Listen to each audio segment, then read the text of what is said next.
What's up, everybody? Mr. Bald back at it. I just wanted to show you how to reset the maintenance light on the Toyota Highlander. Should work for most of the models with a screen and this setup.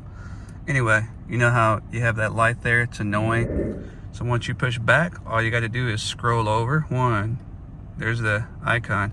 2, 3, go all the way down to the settings wheel. And then you're going to, usually you have to scroll all the way down. But you want to go to where it says schedule maintenance right there, and then of course you just want to click the enter button. That's the center button right there. Go to yes. The data has been reset, and that is off. So there you go. That'll take off the little schedule maintenance light. That's it.